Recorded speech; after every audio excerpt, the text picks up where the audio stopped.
Okay, it's one of the wonderful things about doing the chanting like that. You straight away you understand why it's so powerful to do chanting in English, right? You can actually feel the kind of the importance of the sutta. It's very beautiful and kind words, nice words, and once you understand it in English, it sort of goes into the heart much more deeply. You can reflect on it. You can use it in your practice. You can actually, you can do something with these things. When chanting Pali, it may give a nice feeling to what you're doing, but it doesn't give the same kind of insight into the Buddha's teachings. So this is the power of reading the suttas in English and chanting in English. Okay, so let us start and see what happens, as they say. Okay. So, and if anybody wants to kind of ask a question as we go along, if you want to kind of challenge me or tell me off or whatever, please do so. And I'm quite happy to have like a conversation. If you want to come back to me, that's perfectly okay. Okay.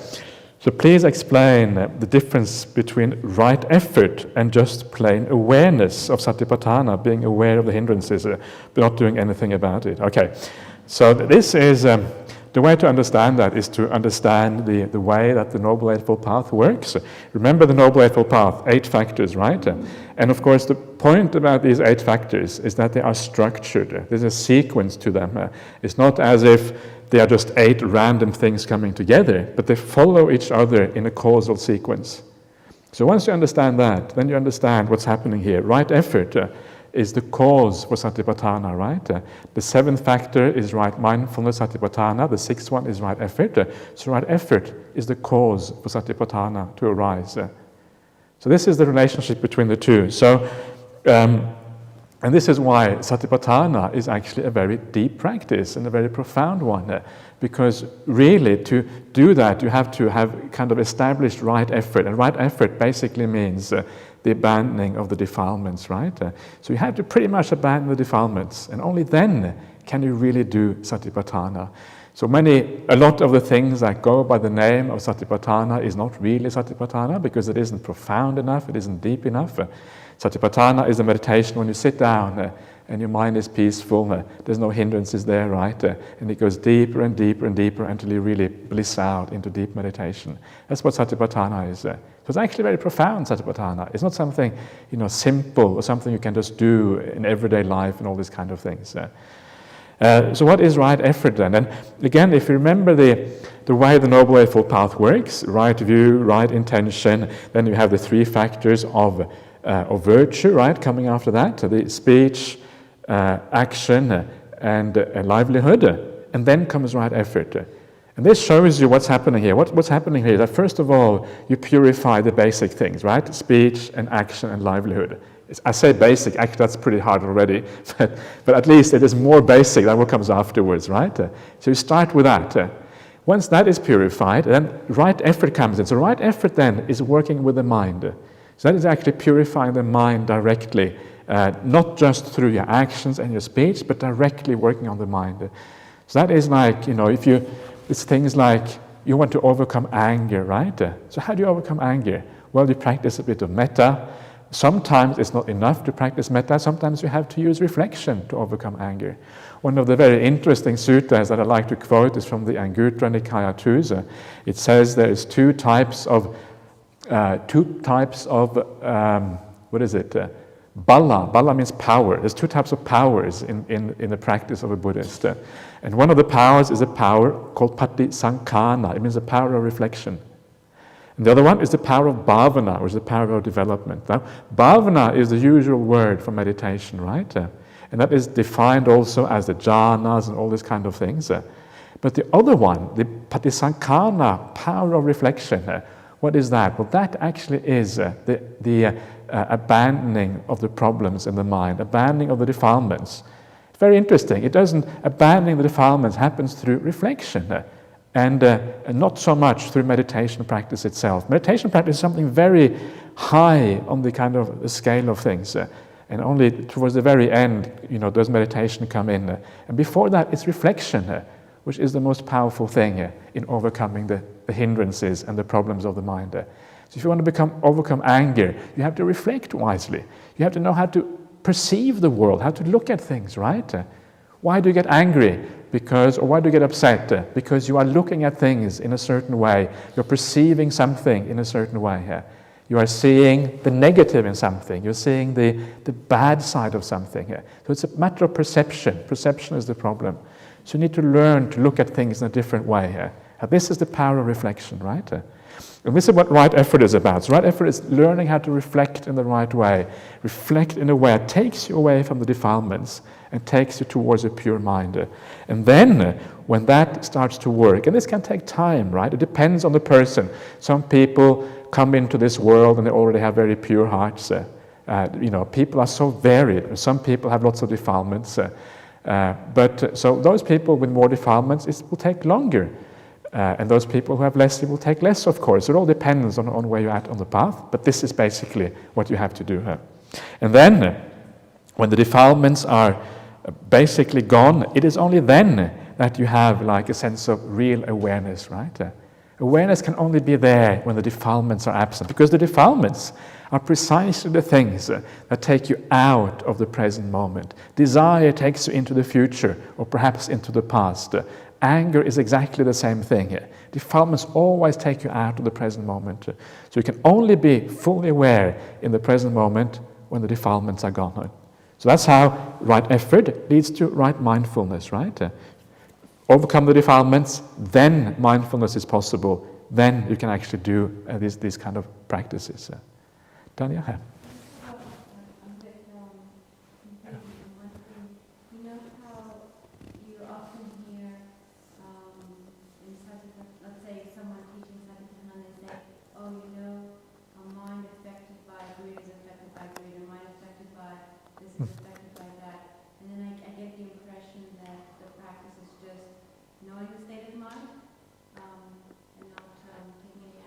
Yeah. Clarify what is really meant by that? Well, what is meant by that is that even when the mind is very pure, there's still likely to be very refined defilements left in the mind, right? So part of the practice of Sabbadanam is to understand the mind fully, understand the defilements fully, so that you actually are able to overcome them. You can only overcome what you understand. If you don't even know it's there, you can't really overcome it, right?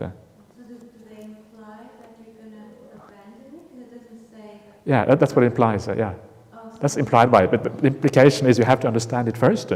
Once you understand it, then you can abandon it. So yeah. It means also abandon, even though it doesn't... It does actually say that. It says there, in the Satipatthana, it says that you know when there's greed is present, you know when it's absent, you know the arising of greed, right? Or how it arises, you know how it's abandoned, and you know how the non-arising comes in the future. All of these factors are listed there, so all that comes into that picture, yeah. Okay. Yeah, the last part of here is being aware of the hindrance, not doing anything about it. That is right. That's, of course, also part of the practice, is just to have that awareness and understanding how your mind works. And that is also very useful on a retreat like this, because here you have the chance to really get to know yourself, right? You see all the things coming up. Once things get a little bit quiet, you can understand yourself so much better than you can in ordinary life when things are very busy here. Okay, number 1. Okay, so this is a tissue paper. That's very, very frugal. That's very nice. Okay. So, dear Ajahn, please advise us as to how we can continue with our practice after the retreat. And when we encounter questions and queries, how do we ask and seek advice and clarification as there are no more interviews? Okay. I think that's a very good question. I think the most important part of the practice of a Buddhist on the Eightfold Path is not the part that you do on retreat.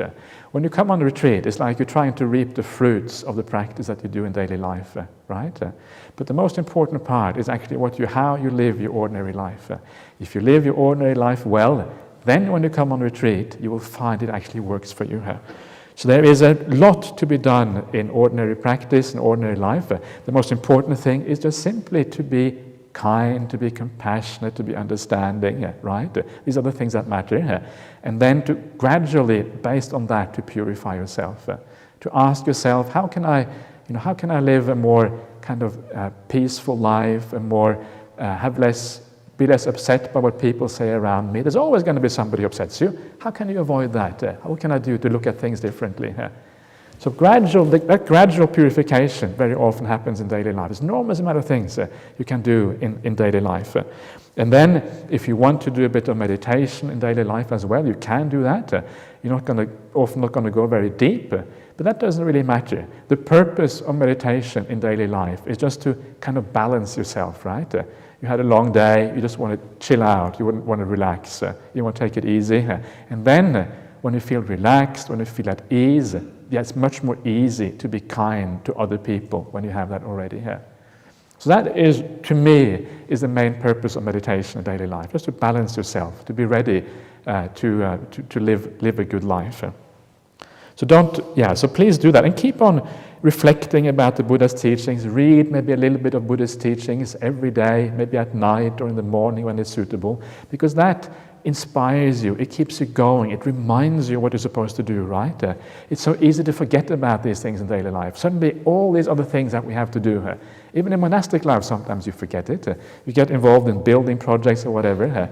So, that's a monastic life. In ordinary life, it's much more difficult to remember these things. So, inspire yourself, remind yourself of these things. Read a little bit. Take a little sutta or a verse from the Dhammapada. Dhammapada verse can be very inspiring sometimes and very beautiful. Read that, have a look at that, and you will find that it's very powerful and very useful in your practice. You feel kind of uplifted in a sense. This is one of the great things about also listening to a Dhamma talk. When you have a good Dhamma teacher, somebody like Ajahn Brahm, who gives a Dhamma talk, he tends to lift the feeling, right? Everybody feels kind of inspired and elated. And this is what a good Dhamma teacher should be about. This is why after 20 years, I still listen to Ajahn Brahm talks, and I still feel inspired when I listen to Ajahn Brahm's talks, because they're so real, right? It feels so real when you listen to Ajahn Brahm. It inspires you. So make sure you get a good dose of Dhamma in your daily life. Listen to a talk every now and again, read a little bit, do these things to inspire you and keep you going. That's very important. And how to seek for answers and clarification? Sometimes all you need to do is to look inside. Sometimes you don't need to ask somebody else about something. Just wait a little bit. See if you can find the answer yourself. Sometimes that's much more powerful. If you use your own wisdom and you can find the answer for yourself, it's much more powerful than if you ask somebody else. If somebody else says something, you think, okay, sounds good, but it's not really coming from the heart. It's not something that you have understood, right? If you understand something yourself, if you feel that it's your own insight, your own understanding, then it is very powerful. So you don't always necessarily have to go to a teacher. Sometimes just wait and wait for the answer to come. And then if you find after a few days or a few weeks or whatever, you haven't got the answer you need, then you go to a teacher. And then you can go to a good friend. There are many wise people in the Buddhist fellowship in Singapore. I think most people here are from Singapore. So many wise people there, many people with lots of experience. You can ask them. Or if that doesn't work, then wait for a monk to arrive in Singapore. Ajahn Brahm goes there quite regularly, right? He's hard to talk to, isn't he, when he's there? That's what they say. Can't speak to him. So, or there is the BSWA has a kind of a forum page as well, and there you can write a question there, and then one of the monks from here will answer that question. That can sometimes be helpful.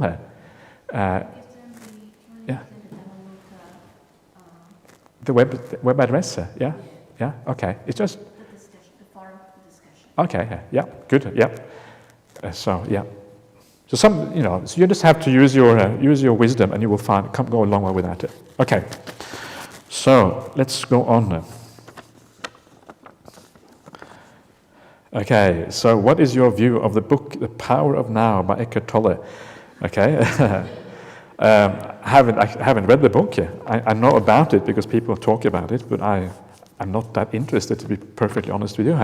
I'm very happy with the teachings of the Buddha. For me, they are very, very powerful. But sometimes, and this is the nice thing about reading, you don't need to read too broadly, but to read a little bit here, a little bit there. Different teachers give you different ideas, and different teachers tell you things that you may not have heard somewhere else. And you can take those ideas, and use those in your practice if they actually work. So and I'm sure Eckhart Tolle probably has something to say as well, which might be useful. And then you can kind of integrate that into your Buddhist practice. But always ask yourself whether these are Buddhist ideas, right? Whether they actually go in the right direction. Something may seem very nice, you should believe in the love of God or whatever. It sort of sounds very nice and fuzzy and cozy and good, but is it actually true? And if it isn't true, then it might be a problem.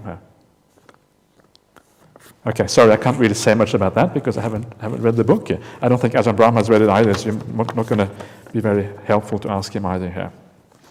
Okay, dear Ajahn Brahmali, okay, I have been blessed with many good meditations at this retreat, but I have not been sleeping too well. Any explanation for that? Okay. Sometimes the two things go together. When you are happy, when your mind is peaceful, you don't need that much sleep, right? Sometimes.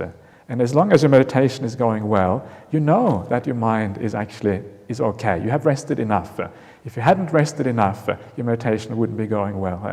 So that's really what matters. And this is one of the beautiful things. When you get into meditation, the sleep patterns tends to change. And then you get up early, you come into the hall here at 4 a.m. and you do your meditation. And that is a wonderful thing, and it's a good sign. So I don't think you have to worry about that at all. Good. Okay, so according to the sutras, a stream winner only has perfect sila, but not perfect samadhi and panya. Does it imply that the stream winner does not need to have the experience of jhana? Thank you. Okay. Well, it depends what perfection in samadhi means, right? What exactly does it mean? And the idea of perfect samadhi does not necessarily mean that you have attained jhana once. That's not necessarily what perfect samadhi means. Perfection in samadhi is rather the ability to attain deep meditation whenever you want, basically. That's what perfection in samadhi means. So, for example, and that's why it is only the anagami who has perfect samadhi, because the anagami doesn't have the defilements of sensuality or of anger. And once those two defilements are away, it means that you can pretty much attain samadhi whenever you want. That's what perfection in samadhi means. You can attain these things pretty much at your will. So it doesn't actually mean that you never have attained deep samadhi before. But I think this whole idea of whether jhana is required or not for stream entry it doesn't really matter, Don't worry too much about that. It's really quite irrelevant. What you know is that the Eightfold Path leads to stream entry, right? So you practice that Eightfold Path. And then if you get stream entry before you get to the jhanas, great, wonderful. But if you don't get them, then keep going. And then eventually you get to the jhanas, and then you get stream entry anyway. So just practice the path, and then these things happen by themselves. It doesn't matter so much. But don't say, the danger about these kind of questions that people sometimes say, jhana isn't required, therefore I will definitely not practice the jhanas. And that's where you go wrong, right? Because by saying that, you're saying, I will not practice the full Noble Eightfold Path. And that is where the problem starts to arise. So that is what people often want to know. They want to sort of hear that I don't have to practice these things because they're so hard to attain, they think. And that's where I think tends to come from very often. So don't worry about it. Just practice the Noble Eightfold Path. And gradually you go in the right direction. And then jhana, stream entry, hopefully all these things will then eventually happen. That's the idea anyway here. That's the plan. And then we'll see what happens. Okay.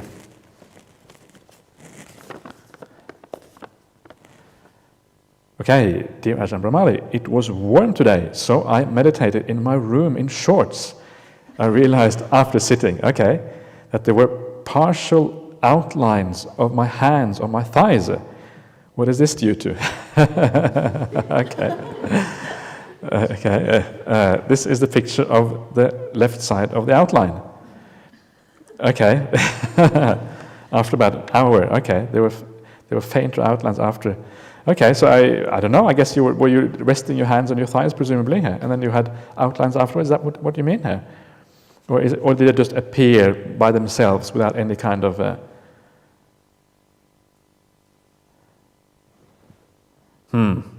Mysterious. Okay. No, I don't know what that means. That probably doesn't mean very much at all. It probably means you rested your hands on your thighs and then you had some outlines afterwards. That's what I would guess. I don't think there's anything very significant in that. I think it... So...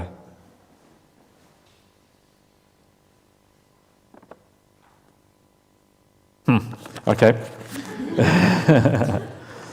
Let's go on. Okay. Dear Bhante, when we die and are reborn, do we have a similar character or not?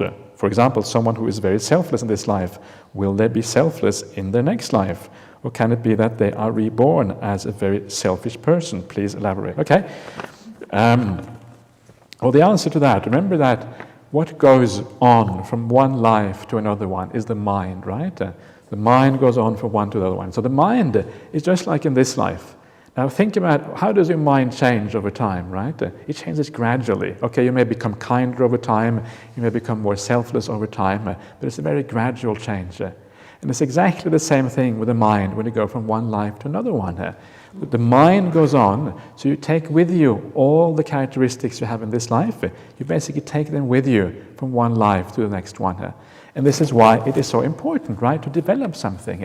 If it was like you just got reborn in a new life and suddenly you had all these different traits, then there wouldn't be much point in developing things in this life because you lose it all again.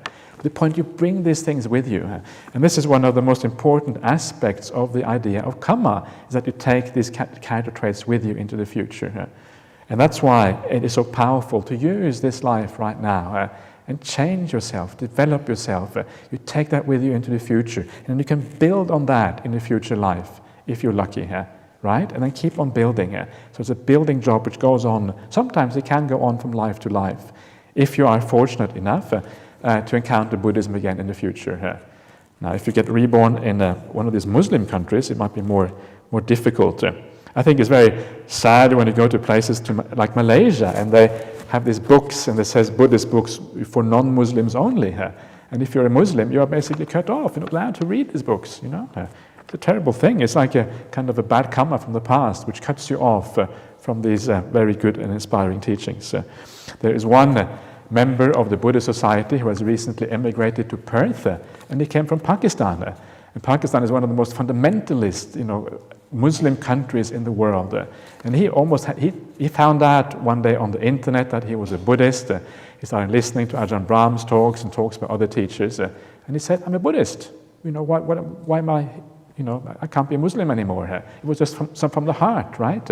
But then he got into so much trouble for saying that he didn't feel like a Muslim anymore, that he had to flee the country. So he had to flee everything, flee his, his parents and everything, leave everything behind. And that is kind of awful, isn't it, that it has to be like that. So develop all those good qualities now, and then hopefully you will avoid that kind of fate in the future. You can just chill out and have a good time with being a Buddhist. Don't have to worry about all this kind of nasty, these bad things happening here. So yes, so will there be selfless in the next life? Yes.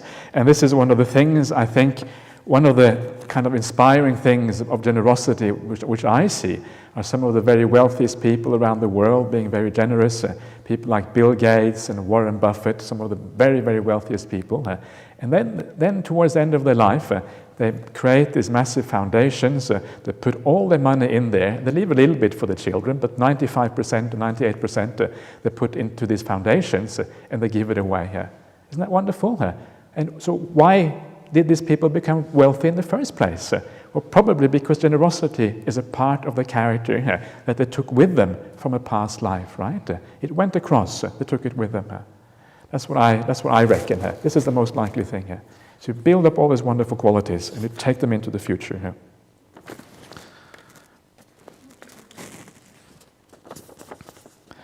Okay. Dear Venerable, what advice, spiritual and practical, can you give to those who may want to do a 1 to 3 months self-retreat? Okay. One way of doing that is to come to Bodhinyana Monastery and stay there for 1 to 3 months. That's a very useful way of doing it, because then you have a very strong support around you. You have people who can, or to Dhammasara Monastery for that matter, if you And then you have a strong support group around you. You have teachings, you have people you can seek to advice from, you have guidance in many different ways. And that is probably one of the most important things if you want to do a long retreat, that you have proper guidance in your meditation practice. Without that guidance, it's easy to go astray, not to understand what you're supposed to do, well, etc., etc. So it's very, very helpful to have that. So that is the best one. One of the things that we have done in recent years is that we have also opened up this retreat center here during the rains retreat, at least a little bit. So we have a little bit more room now for people who want to do long retreats. It's still very difficult to get room, but at least it is a little bit more possible than it was before. So find a good teacher. It doesn't have to be here, of course. It can be somewhere else. I know that there are members of the Buddhist Fellowship who go to Burma, for example, to places like Salayhaditvankara. Yeah. Okay. So there are many different places we can go, but that is, I think, the most important thing here.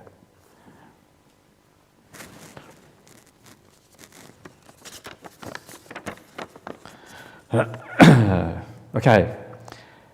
Contrary to what Ajahn Brahm says, okay, I have been meditating at this retreat, but have not become happier, but more withdrawn. Okay, I notice more judgments from my mind and less loving kindness. Why is that? Okay, well, the reason is because you are not really enjoying yourself, right? That's the reason. If you really enjoy yourself, if you have a good time, you become less judgmental. You become more. So you become more at ease with people around you. And this is quite natural, that these kind of things happen. It's quite natural because you are changing your lifestyle, right? You're going from a lifestyle which is very different, very busy, where you have people around you all the time, where you have family who support you, to suddenly kind of being left to your own devices. So because of that change, it can be quite challenging to do a retreat for many, many people. I think the Buddha himself says that solitude is difficult. It's very difficult to delight in solitude, and very few people have that ability to delight in solitude. It's hard, and it's particularly hard if you come straight from a very busy life outside. So don't be too surprised if these things happen. What you then have to do is you have to try to find some skillful ways of kind of lightening up a little bit, right? So if you feel that these things happen, try to find ways of lightening up a little bit, whatever that may be. Go for a walk. If you have a friend here on the retreat who you maybe can have a chat to or whatever, that might be a good thing to do if it gets too difficult. So you have to try to find something. Go and have a cup of tea and just chill out and just look at the sunset or whatever, This is the kind of stuff. Just learn to enjoy yourself. Learn to relax. Learn to have a good time. It's so important to have a good time. And one of the things that happens is that you're kind of turning off the tap of sense pleasures like that, right? Suddenly there's nothing to distract you, or at least much fewer things than there used to. So because you're turning off the tap very rapidly, it means that there's like a shock to the mind. At least for some people, there's a shock to the mind. So again, it's quite natural that these kind of things will happen. So learn to enjoy yourself, whatever it takes to enjoy yourself. Ask yourself what you can do to feel better, to feel more at ease. Now, one of the things that I recommend people to do on a retreat is to always have a bit of loving kindness for the people who are here with you. Retreat time, when many people are together, it's very easy to become fault-finding as well, because people might do the thing you don't like, they might slam the door, they might do something wrong. This is just life, right? People always do things that we don't like. This is how things are. So because of that, remind yourself on a retreat like this, what a wonderful thing it is to be with people like this who are committed to a spiritual path, people who practice precepts, people who want to do something good, people who want to meditate. How rare it is to find people like this around the world. And when you think like that, instead of thinking at the fault, then you can have a sense of gratitude for these people, and you can forgive those faults so easily. And this is one of the things I was talking about before, about right effort. This is what right effort is all about, is learning to perceive people, look at people in the right way, focus on those things that actually are beautiful in other people. And it's so easy in a group like this, right?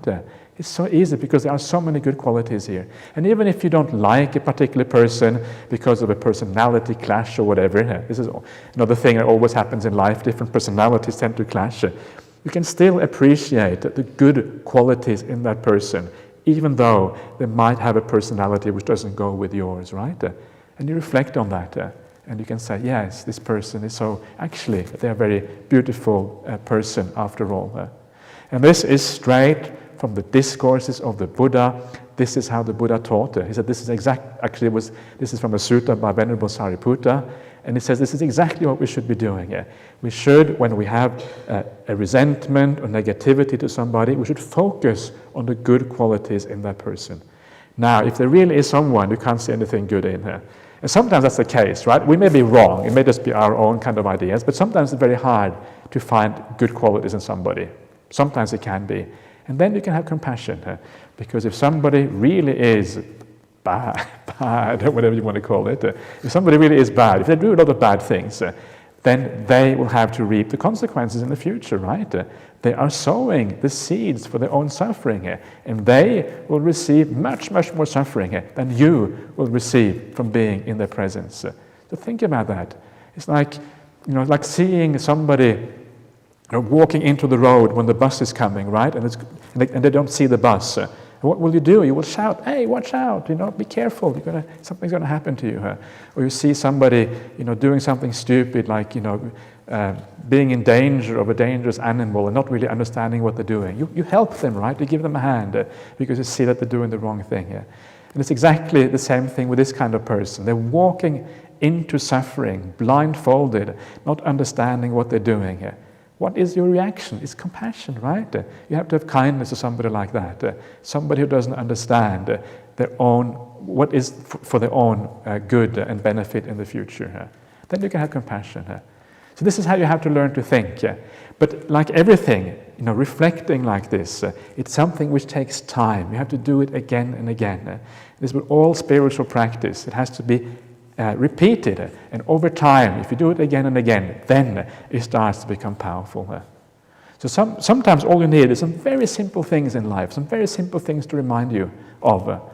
And when you remind yourself of those things, then you can already go a long way on the spiritual path. So don't worry about that. Just remember, be happy when you come on a retreat. Do whatever it takes to be happy.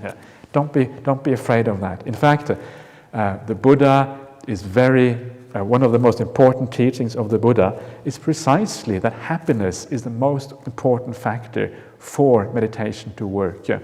And this is a teaching called the dependent liberation that you find in the suttas. And the Buddha shows a sequence of steps, one leading to the next one, starting off with virtue and ending up with liberation, with becoming an arahant. And in the middle there somewhere is happiness. And that happiness is what comes before meditation happens, right? Happiness is essential, absolutely important to be able to make real progress on this path. So don't forget happiness. Be happy here. What was something I saw somebody sent me an email a couple of days ago, and there was a book that had recently been released by an Australian nurse. And she was a palliative care nurse. In other words, she was caring for the people who were dying and who had pains and that sort of thing. So she has been speaking to hundreds and thousands of people who were dying. And she was talking about the 5 regrets that people have when they die, because she knew so many people who were dying. And one of those 5 regrets was not allowing myself enough happiness. That's one of the regrets. So it's like, this is one of the wonderful things about somebody like Ajahn Brahm. He's a very happy person, right? And he messes around and he just is silly, he does all these kind of things. But that is exactly what these people were saying. I wish I had done more of that. I wish I'd been more silly and was more kind of enjoying myself and doing stupid things in life. And I thought straight away, yeah, Ajahn Brahm has got it just right. That's what I thought. So this is enjoy. Just be stupid. Don't be afraid of making a fool of yourself sometimes, and just mess around a bit. Have a good time, and just because otherwise, because this is what life is about in the end: having a good time, enjoying oneself. And some of the other things which were also interesting there, which were the biggest regrets that people had on the deathbed. One was that they had worked too hard. They thought back on their life, thought, I've been working too much in my life. Why have I spent so much time working here? So I'm sure that is the case, I know that is the case in Singapore as well, that people often work too hard. So think about that, When you're on your deathbed, what will you think about that? And in all likelihood, you will regret that you worked so hard. Okay. Time is going very fast. Many questions here. Sorry? The whole night, yeah. Okay, yeah. We'll see what happens.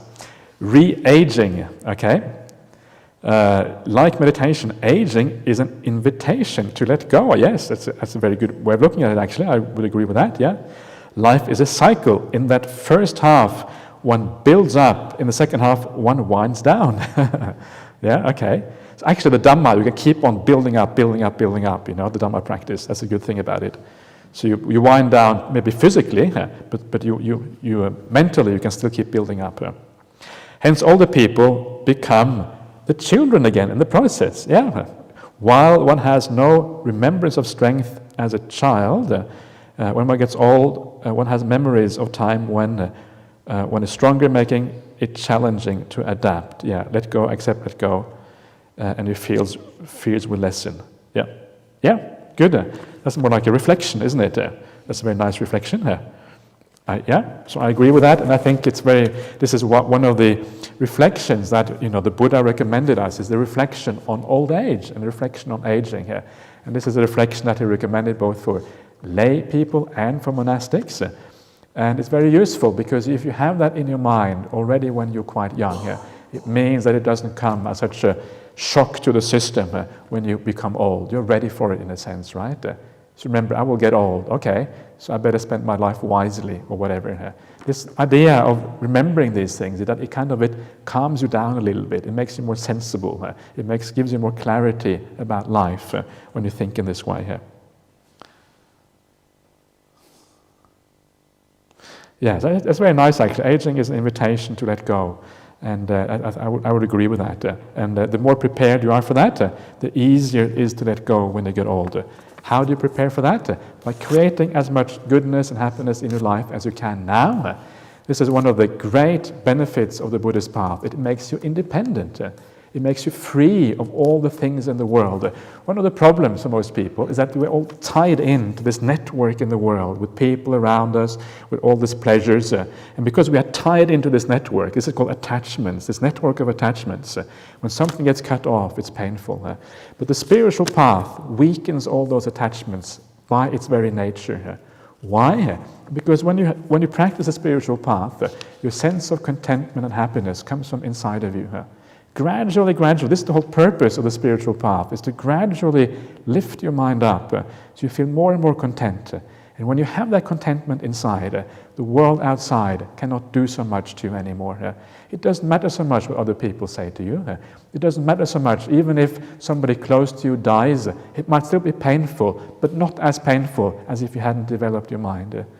So it makes you more independent, makes you more free of all these things in the world. That's what freedom is about, right? So gradually you get lifted out of this world, step by step. Okay. So, Ajahn, this morning I saw a black ant attacking a helpless bee. Should I intervene to help the bee, save the bee, out of compassion, or to let nature take its course for the ant to find food for its community? Okay.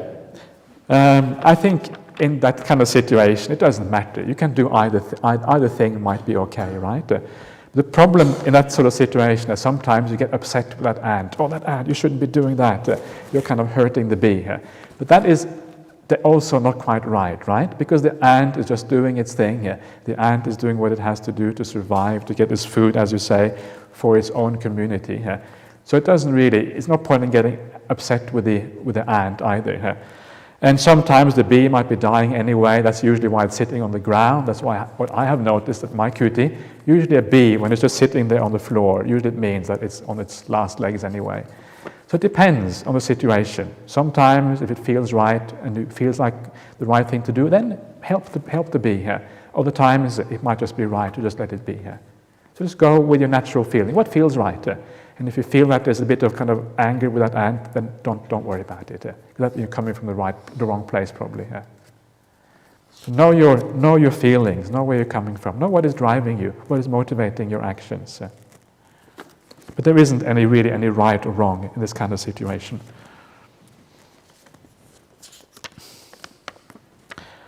Okay, thank you to everyone who has worked very hard to make this retreat so enjoyable for the rest of us, especially whoever made the pancakes this morning. Okay, so the pancake maker, well done. That put a big smile on my face. May you have a nice meditations for all your kind and thoughtful actions. Now that is a nice note, isn't it? That is sadhu, sadhu, sadhu. So this is the way to think. When you think like that about the people around you, then you're going to have a peaceful, nice retreat. This is the kind of the right attitude.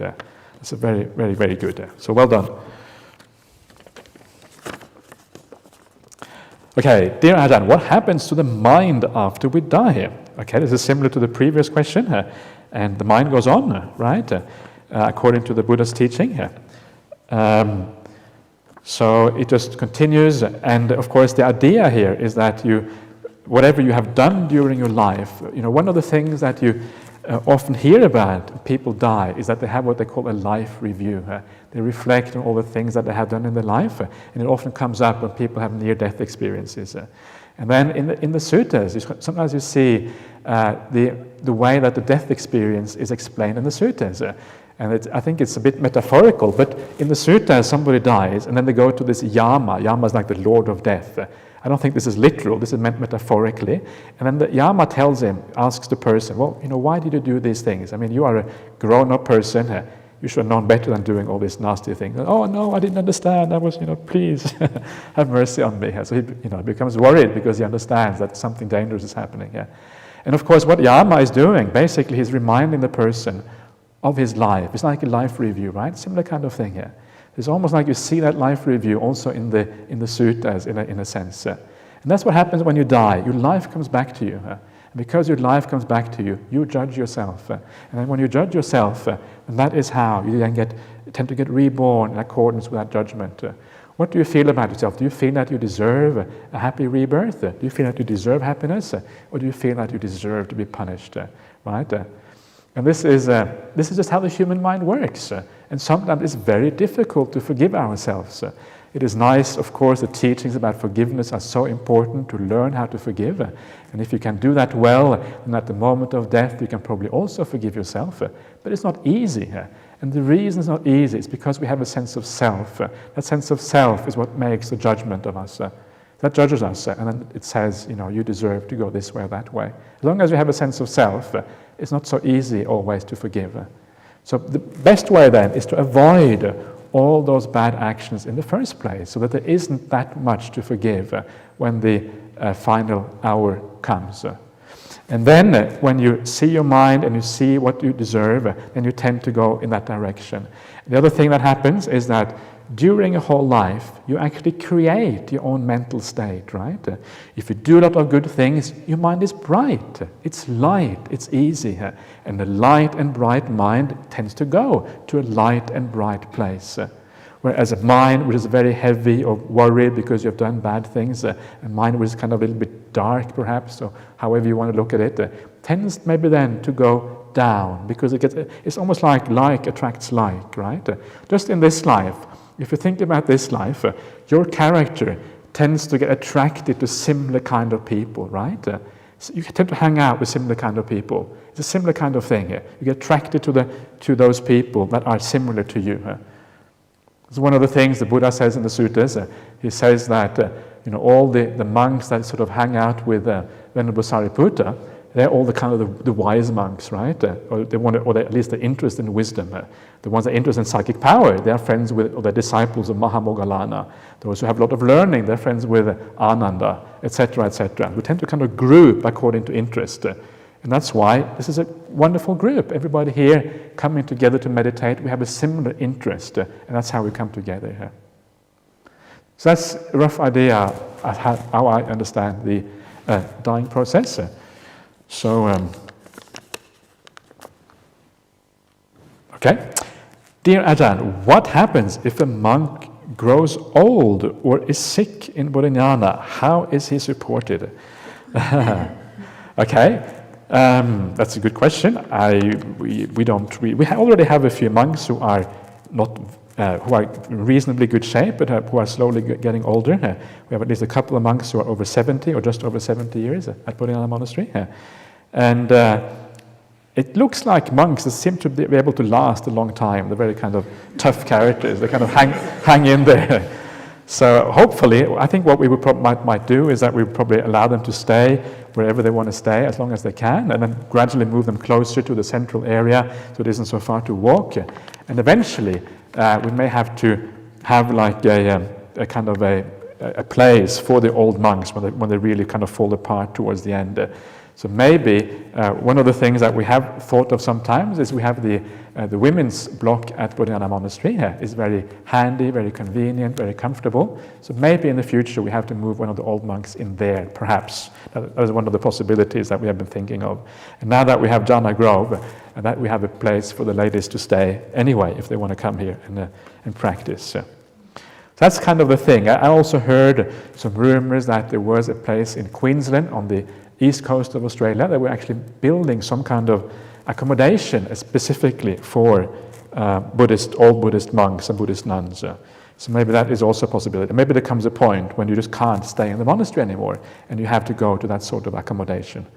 But we will see what happens. I think many monks, they would just like to die in the monastery here. So that's kind of their idea. There's one monk, he wrote this elaborate thing, this page saying how he wanted to die in the monastery, and he got Ajahn Brahm to sign it on the bottom. He promised that he could die in the monastery here.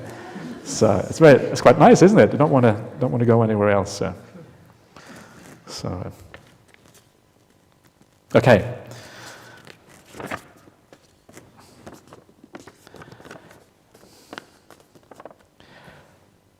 I was told that one must have good karma and parami in order to have the opportunity to learn Dhamma and walk the Buddha's path. Those who do not follow the 5 precepts will not be able to be reborn as humans. People whose Dhamma seeds are not matured in this life, do they have the opportunity to be reborn as a human again? It depends. I mean, this is very individual. Depends so much on the person. There are so many different characteristics that people have. Dhamma is only one factor, right? What about somebody who is a good Christian? What about somebody who's a good Muslim? What about somebody who's a good atheist, a good free thinker? I think you call them in Singapore. Aren't they also going in the right direction? And I think the answer is yes. Very often they are. So it's more about your general character than it is about whether you are a Buddhist or not, whether you go through a good rebirth. I think it's very helpful to be a good Buddhist. I think the Buddhist teachings are very powerful in purifying so much of our character. But anyone really has a chance to do that. You don't have to be a Buddhist. The main reason for being reborn in a bad destination, not as a human, is because you don't practice morality. That's the main reason. So it's virtue is what really matters. The other things are not so important. So virtue is certainly important. So even if your Dhamma seeds haven't matured, it depends what you mean by Dhamma seeds. If you mean just general good conduct, then there should be no, then it's, I would agree with you if that's what you mean, because then if you haven't got general good conduct, then you really have a problem. That if you don't follow the precepts, that you will not be able to be reborn as a human. Perhaps it depends a little bit how you don't follow them. I mean, if somebody drinks a little bit of alcohol, I don't think that will necessarily stop them from being reborn as a human again in the future. If you make a few mistakes with the precepts, again, that will not stop you. Everybody makes a few mistakes. So it depends on how you break these things, right? But sometimes keeping the 5 precepts may not be enough, right? Sometimes a person who has a lot of anger and a lot of greed, that may hold them back as well. There's many possibilities here, and many pitfalls on this path.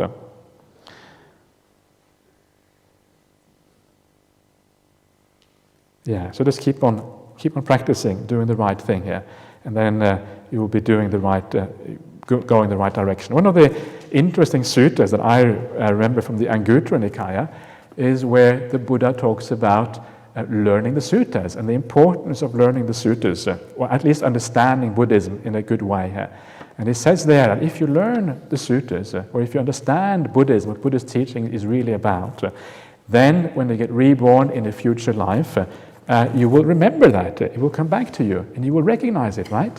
Because what we talked about before, the mind is what you take with you from one life to another one. So those seeds of Dhamma that are there in your heart, they will then sprout again when you go into a future life. So the more practice you do now, and not just the practice of actually purifying yourself, but also just the understanding of the Buddha's teachings. The more you understand that, the more easy it is to continue that in the future, because you will recognize what Buddhism is about. You won't be led astray by some Christian trying to convert you. You won't be led astray by the promise of lots of virgins in heaven by the Muslims, etc. But you will understand where the truth is to be found. Well, that's how I see it anyway here. Okay.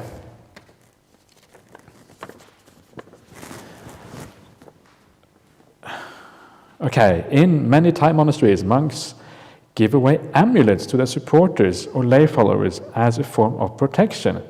Dear Ajahn, are these amulets really useful? As I don't see you giving any out, Ajahn Brahm's blessed amulets. I guess you don't believe in them. Yeah. Now this is, to me, this is not about Buddhism at all. If you read the suttas, the Buddha never said that monks should go around giving out amulets for protection. What protects a person is keeping sila, right? That's what protects you. If you have good virtue, then you have a certain degree of protection. And that is the most important thing here. So keep virtue, that's what really matters. The reason people want amulets is they want shortcuts in life. They want some way of being protected. They know that they're not really being moral. They know that they're a bit of a scallywag. They know that they're doing all kind of dodgy things. But still, they want to be protected. Still, they want a good rebirth. And this is the problem for most people. They want shortcuts in life. But there aren't really any shortcuts, right? You've got to do the work. You've got to do what is required. So, there's all this amulet stuff, all the even the blessing ceremony that we do, we're blessing people with holy water. It's nice, it's a nice gesture, right? It makes you feel good, but that's not really going to purify you. What's going to purify you is the practice of the path. Sometimes it's scary. You see in Thailand some of these amulets, they get sold for tens of thousands of dollars, sometimes hundreds of thousands of dollars, because people really believe in the power of these things. I think there's a famous story of someone, I think a Thai general or something, some time ago, who bought one of these amulets. And he thought that now I'm so protected, nothing can happen to me here. I think he had read in the suit as a weapon, something can't hurt you if you are, it doesn't say it about amulets, but it says about virtuous person. Nothing can happen to me. So he said to one of his lieutenants or whatever, okay, take the gun and shoot me, and I will prove to you how good this amulet is. And of course that was the end of that general. And that's the reality of it, right? If you're stupid, then these things happen here. So forget about amulets. Okay, so certain feelings of anxiety, lost, unpleasantness. Say this too will pass. 1. 2, restraining mind with positive thoughts. Breathe deeply. What else? Thanks. Okay. I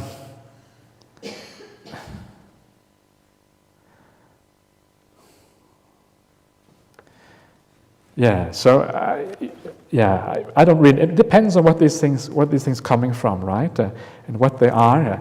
And one of the things that is always very important to do, and this is what I was talking about before, is the power of reflection and the power of investigation. Why are you anxious? What is the cause of anxiety? Where does it come from? And if you're able to be aware, if you're able to watch your mind, you will see what causes these things to come into existence. And you will see that there's a certain thought, a certain perception, a certain way of looking at things that will give rise to this anxiety. And that then gives you the clue to what you have to do to overcome it. For example, maybe you have a difficult work situation, so you think about your boss and you feel anxiety about the boss, right, the work situation. Okay, how can I learn to look at this boss in a different way? How can I learn to look at this boss in a way where I can have understanding for this boss, have a sense of compassion, not be frightened with this person? And once you then learn to see that person in a new way, then some of the anxiety is also likely to disappear. So a lot of this is about learning basically to look at things in a different way, and seeing things in a good way. And this, in a sense, is a good thing about this kind of meditation retreat. You have a chance to know yourself much better than you otherwise would have. So use the opportunity. Try to investigate a bit as well. What is going on here? Why is this happening here? And then you can start to take the remedy to overcome this. A lot of this has to be like your personal wisdom, right? Often people want like a formula that they can follow. This is the formula, just do A, B, C, and D. And this is one of the nice things about some of these meditation systems. They give you very clear formulas. You just follow a set pattern of things. But very often we need to do more than that. We can't just follow formulas. We have to use our own wisdom.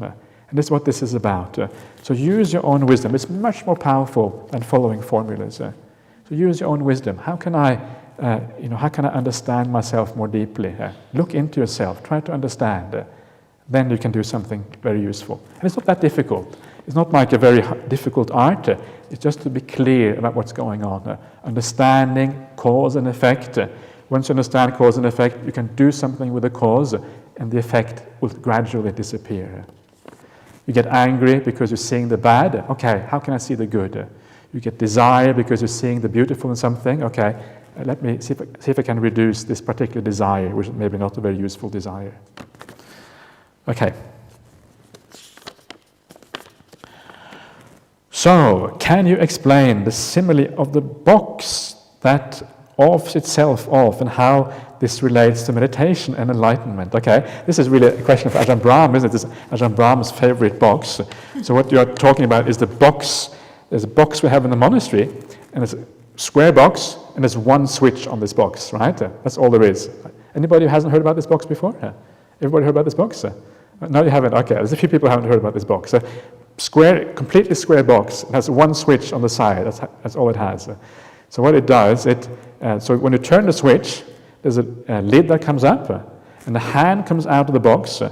It undoes the switch, and then the hand goes back in again, and it closes up. That's what it does, right? So it's the thing that turns itself off.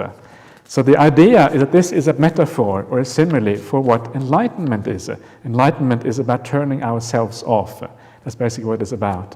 So you're going on this path, and you're becoming less and less and less, right? Sometimes people are afraid. They think that becoming less is a bad thing. But just feel for yourself from your own experience. When you become peaceful, do you feel better or do you feel worse? Is there more of you there or is there less of you there? There's less of you there and you're feeling more happy, right? So becoming less is good. And this is one of the things this is again about insight and understanding yourself. Look at yourself and understand these things, and then you will be able to start to see why enlightenment, why turning oneself off actually is a very high form of happiness. It's because you're becoming less and less and less and less until you become completely switched off, and that's the end of it. Right? So sometimes these things, they sound scary, but if you relate these things to your own practice, actually it makes very good sense. Okay, last question. Oh, that's quite good actually. It's not too bad. So just a few minutes after 9. You mentioned as parents how we should let go. That's probably for Ajahn Brahm, but I'll try to answer it anyway. You mentioned as parents how we should let go of our children. How can we, as children, view and treat an aging parents? Okay, so how can we as children treat and view an aging parents? It can be challenging here. On the one hand, they want independence and on their own way, and on the other hand, they become less and less able to cope with the physical demands of life. Need help, but don't admit it. Yeah. How do we help them and keep our sanity? Okay. Okay. This is one of the things about helping. The best kind of help is you just help because, when you are needed, when you are wanted, when the patient requires. Don't worry too much about what you think is the right help. Don't worry too much about, whether you think they need help or not. Just be there when they need you. Be there when they require it. That's the most important thing I think a child can do. To be there for the parents when they want you to be there, and not having some kind of view about what they actually need. And then you can be very, very helpful. And then because that is true metta, right? True metta is just to give selflessly, without considering yourself at all, or considering your own views about these things. So that is essentially what it is about, to be able to be there with them when they need you and when they require you. So, of course, that is not always easy. It's not easy because of attachments and a long family life. When there's a long family history, there's always problems. There's always kind of, we press our buttons when we meet each other. I know that. I've been a monk for 20 years. When I go back and visit my parents, it's like you're a teenager again with your parents. Well, not quite. My parents actually respect me very well. But it's a little bit like that, right? Because you have all that history there. So but that's okay. Parents are just parents. They're just people. And for your parents, you have always been their child. And because you've always been the child, they will always treat you like a child. Okay, so shrug your shoulders. It's okay. It's not an issue. And just accept them for what they are. They're not perfect. They have their faults. And try to see them for what they are. And then you can accept them. And then you can have kindness. Then you can have compassion. Then you can move forward in life. And remember that for me, one of the really beautiful teachings of the Buddha, which often is overlooked, and that is in the teaching of right view, where the Buddha says that one of the aspects of right view is that there is mother and father. And right view is about karma and rebirth. So what the Buddha is saying here is that parents are a very powerful field of merit. You can make lots of demerit, you can make lots of good merit with your parents. So make sure that you are very careful how you treat your parents. Do what you can to help. Do it in a nice way. Not obtrusive, not intrusively, not too little either. Just right. But make sure that you use that opportunity to be kind and helpful to your parents. It's a very, very powerful field of merit. And that's also you see in the suttas. Killing one of your parents is one of those terrible crimes that lead to a very bad rebirth straight away, right? It shows you again the power of actions towards your parents. So use that opportunity, use that chance to do something positive for your parents. Understand them as human beings, understand that they have their limitations. Once you understand that, you can start to forgive them for whatever. We all have things to forgive in family life. Forgive them, and once you start to forgive them, you can come from real kindness and real metta in your relationship with your parents. Okay, so I will stop there. Any last questions before we call it a night? Everybody happy? Anybody miserable, unhappy? Dana, Tanya? Yeah? Could you define virtue? Define virtue? Sense restraint is in there, and Yeah. I don't read that one. Virtue is purity of mind, that's virtue. So is alertness just our state of mind and how peaceful it is? Or? Well, virtue is many different things. It's like there's a superficial kind of virtue, which is the external virtue, of body and speech. You can force yourself to be kind, at least try to be kind, even though your mind is impure. But the real virtue is the virtue of the mind. When the mind becomes pure, that's the real virtue. So basically, the two first hindrances: the sense desire. And anger is the most important one for everyone. Anger is the most important one. Second one is sense desire. So it's kind of like on the same grade as samadhi? Yeah, but that's the whole point, is that samadhi can only come about when you're virtuous, right? You have to be virtuous first of all. You have to have a pure mind. Purity of mind is the path into samadhi, into meditation. Yeah.